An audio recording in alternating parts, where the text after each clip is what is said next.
Hello all of you, good morning. आज हम देखेंगे चैप्टर 5 में आगे सेल मेम्ब्रेन के बारे में। तो सेल मेम्ब्रेन को और कौन से नाम से जाने जाते हैं? तो प्लाज्मा मेम्ब्रेन से। ओके, तो ये है हमारे सेल का स्ट्रक्चर। ओके, तो ये जो सेल के आसपास जो कवरिंग है ये इनर वाला, उसे हम बोलेंगे सेल मेम्ब्रेन और प्लाज्मा मेम्ब्रेन। तो प्लाज्मा मेम्ब्रेन प्लांट सेल और एनिमल सेल दोनों में प्रेजेंट होते हैं। ओके, और जो उसके ऊपर ये सेल वॉल है वो ओनली प्लांट में प्रेजेंट होते हैं। ओके, तब हम देखेंगे प्लाज्मा मेम्ब्रेन के बारे में।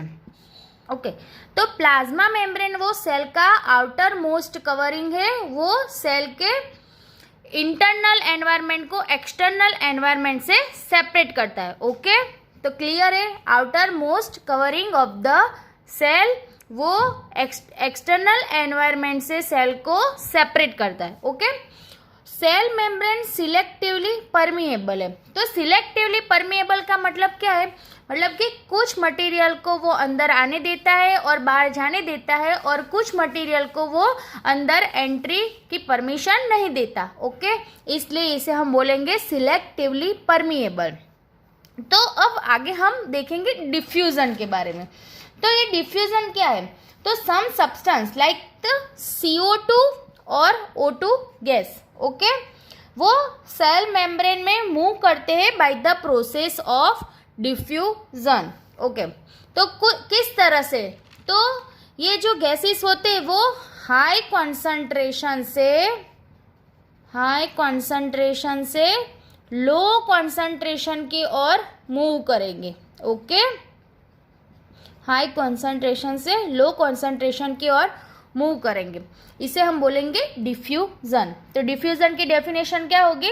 तो diffusion is the movement of substance from an area of the high concentration to the area of low concentration. Okay, तो अब हम एग्जाम्पल से देखेंगे। तो सेल के अंदर CO2 का कॉन्सेंट्रेशन ज़्यादा होता है बाहर के एनवायरनमेंट से। ओके, तो CO2 हाई कॉन्सेंट्रेशन से लो कॉन्सेंट्रेशन की ओर मूव करेगा, मतलब कि वो बाहर निकलेगा सेल से। ओके, और एक्सटर्नल एनवायरनमेंट में, मतलब कि बाहर के एनवायरनमेंट में ऑक्सीजन का कॉन्सेंट्रेशन हाई होता है और सेल के अंदर ऑक्सीजन का कॉन्सेंट्रेशन लो होता है। सो ऑक्सीजन हाई कॉन्सेंट्रेशन से लो कॉन्सेंट्रेशन की ओर मूव करेगा और वो सेल के अंदर जाएगा। तो ये जो प्रोसेस है उसे हम बोलेंगे डिफ्यूजन। तो डिफ्यूजन का बहुत इंपॉर्टेंट रोल है एक्सचेंज करने में। ओके, तो इतना क्लियर है डिफ्यूजन के बारे में। अब हम ऑस्मोसिस को देखेंगे। तो जिस तरह से यहाँ पे हमने CO2 और O2 गैस के बारे में देखा, उस तरह से यहाँ हम वाटर के बारे में देखेंगे। तो वाटर भी high concentration to low concentration की ओर मूव करेगा through the selectively permeable membrane से। ओके, तो वाटर भी सिलेक्टिवली परमिएबल मेम्ब्रेन के थ्रू हाई कॉन्सेंट्रेशन से लो कॉन्सेंट्रेशन की ओर जाएगा, जिसे हम बोलेंगे ऑस्मोसिस। ओके, अब ये जो प्लाज्मा मेम्ब्रेन है वो एक फ्लेक्सिबल मेम्ब्रेन है जो कि लिपिड और प्रोटीन से बना हुआ है, और उसमें लो परसेंटेज अमाउंट ऑफ कोलेस्टेरॉल और कार्बोहाइड्रेट भी होता है। एक सिंगर और निकोल्सन फ्लूइड मोजेक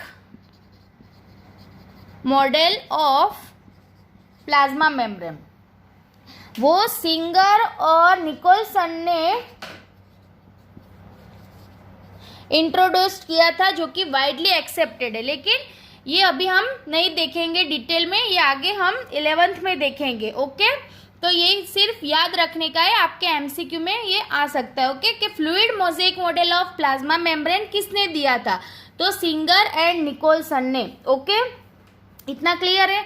अब हम देखेंगे आगे सॉल्यूशन के बारे में। ओके, तो हाइपोटोनिक सॉल्यूशन, हाइपरटोनिक सॉल्यूशन और आइसोटोनिक सॉल्यूशन किसे बोलते हैं वो हम देखेंगे। तो ये है हाइपोटोनिक सॉल्यूशन। तो यहाँ पे हमने एक बीकर ले लिया है, ओके, उसमें हमने सेल को डाला है, ओके।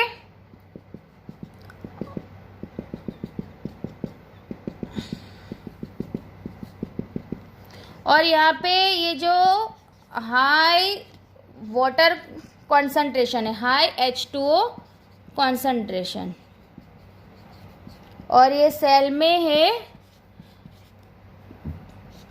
लो H2O कॉन्सेंट्रेशन। तो आगे हमने देखा उस तरह से यहाँ पे वाटर हाई कॉन्सेंट्रेशन से लो कॉन्सेंट्रेशन की ओर जाएगा, ओके।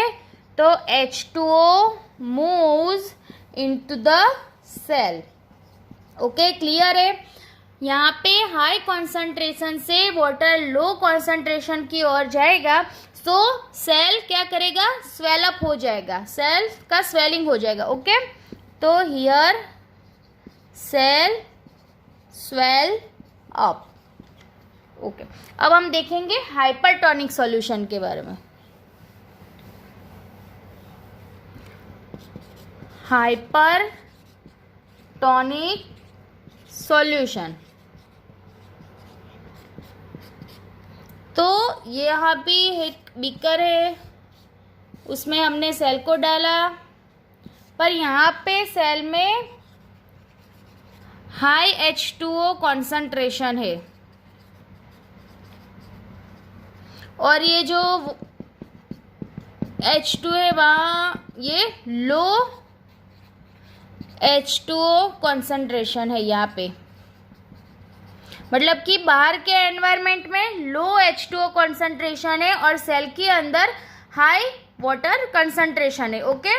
तो हाई कॉन्सेंट्रेशन से लो कॉन्सेंट्रेशन की ओर जाएगा वाटर, ओके। तो यहाँ पे क्या होगा, H2O moves from the cell to the beaker, okay, clear है।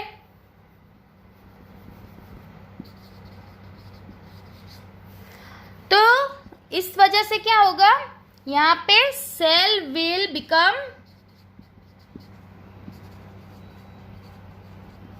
श्रिंक्स, यहाँ पे सेल श्रिंक्स हो जाएगा और उसका मास होगा वो डिक्रीज होगा, and its mass will decrease, clear है।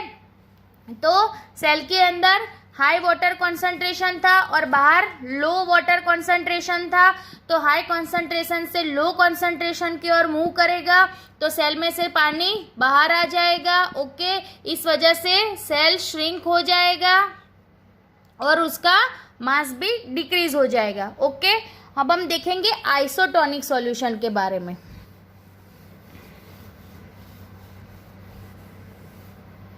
आइसोटोनिक सॉल्यूशन, तो आइसोटोनिक सॉल्यूशन में क्या होगा, सेल के अंदर का और बाहर के एनवायरनमेंट दोनों का कॉन्सेंट्रेशन इक्वल होगा। H2O कॉन्सेंट्रेशन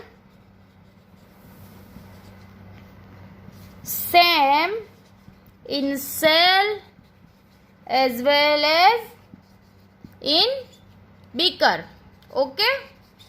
तो ये सेल के अंदर का और ये बाहर के बीकर का वाटर कंसंट्रेशन यहाँ पे इक्वल होगा, so cell will remain same,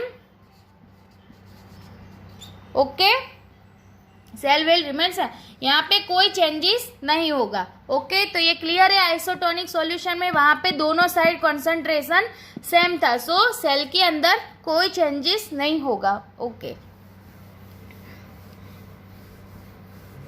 तो ये जो यूनिसेल्युलर ऑर्गेनिज्म होते हैं और most of the plant cells,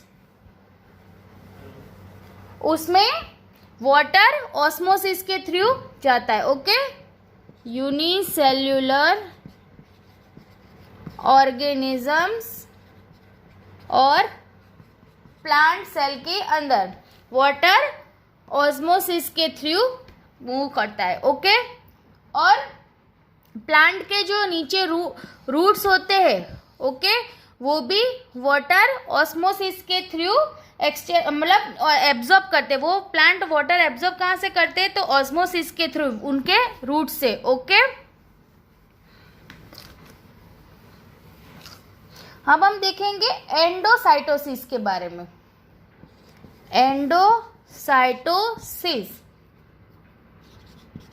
तो एंडोसाइटोसिस क्या है? तो ये जो हमारा सेल मेम्ब्रेन है, हमने देखा था आगे कि वो एकदम फ्लेक्सिबल होता है, तो वो सेल को हेल्प करता है कोई भी फूड मटेरियल को लेने के लिए। ओके, एग्जाम्पल ये अमीबा है। आपको पता है कि अमीबा यूनिसेल्युलर ऑर्गेनिज्म है और यहाँ पे एक फूड पार्टिकल है। ओके, तो अभी अमीबा को ये फूड पार्टिकल मतलब ये फूड चाहिए, तो वो किस तरह से, इस तरह से वो मेम्ब्रेन अपना शेप चेंज करेगा और फिर ये फूड पार्टिकल को कवर करेगा और फिर वो अपने अंदर ये फूड को ले लेगा। ओके, तो ये जो प्रोसेस है इसे हम बोलेंगे एंडोसाइटोसिस। ओके, तो अमीबा इस तरह से अपना फूड एक्वायर करती है। ओके, तो आज हम इतना ही देखेंगे। Okay friend, bye, good luck.